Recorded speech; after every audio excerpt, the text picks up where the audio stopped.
जुआन ने यीशु को अपने घर रात के खाने पर आमंत्रित किया था। उसके पास ज्यादा कुछ नहीं था, सब कुछ बहुत साधारण था, लेकिन उसने पूरी कोशिश की कि वह अपने विशेष अतिथि को प्रसन्न कर सके। उसने चावल और राजमा बनाए, एक टुकड़ा मांस भी पकाया जो वह खास मौके के लिए बचा कर रखा था। टेबल पर उसने अपना एकमात्र अच्छा मेजपोश बिछाया और सब कुछ सजा दिया। जैसे ही वह तैयारी पूरी कर रहा था, दरवाजे पर दस्तक हुई। जुआन दौड़कर दरवाजा खोलने गया। वहां एक औरत थी, गोद में बच्चा लिए, थकी हुई और भूखी लग रही थी।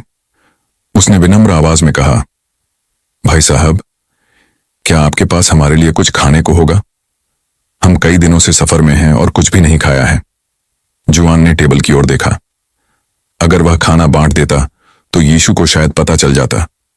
फिर भी उसने एक प्लेट में थोड़ा चावल, राजमा और मांस परोसा। महिला की आंखों में आंसू थे। उसने कहा, भगवान आपकी भलाई को आशीर्वाद दें, आपके घर में कभी खाना कम ना हो। थोड़ी देर बाद फिर से दरवाजे पर दस्तक हुई। अब तो जरूर यीशु होंगे, जुआन ने आशा से सोचा। लेकिन दरवाजा खोलने पर देखा कि एक बूढ़ा आदमी वहां खड़ा था, फटे पुराने कपड़े पहने हुए और कांपते कदमों से खड़ा। उसने कहा, कृपया साहब, एक थाली खाना मिल जाए तो बहुत मेहरबानी होगी, मैं बहुत थक गया हूं। जुआन थोड़ी देर झिझका, फिर टेबल के पास गया और जो थोड़ा मांस, चावल और राजमा बचा था वह सब एक प्लेट में डालकर दे दिया। वृद्ध व्यक्ति मुस्कुराया और कहा, ईश्वर आपकी उदारता का फल जरूर देंगे, भगवान हमेशा आपके साथ रहें। शाम ढलने लगी थी। अचानक फिर से दस्तक हुई। इस बार जुआन का दिल जोर से धड़कने लगा। जरूर अब यीशु आए होंगे। दरवाजा खोला और हां, इस बार यीशु ही थे। उनकी आंखों में शांति थी और वे चुपचाप अंदर आकर टेबल पर बैठ गए। जुआन शर्मिंदा होकर बोला, प्रभु क्षमा कीजिए, अब सिर्फ थोड़ा चावल और राजमा ही बचा है। जो भी मेरे दरवाजे पर आया मैंने उसे खाना खिला दिया।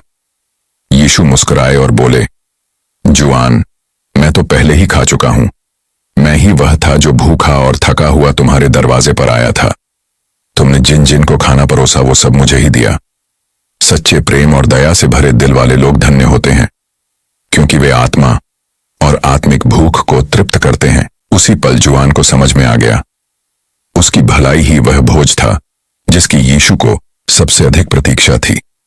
उस रात उसके घर में एक ऐसी शांति छा गई जैसी उसने पहले कभी महसूस नहीं की थी। अगर आपने ये कहानी अंत तक पढ़ी है तो इसे जरूर शेयर करें और कमेंट करें, सब्सक्राइब करें। प्रभु, मैं दूसरों में आपको देखना सीख रहा हूं।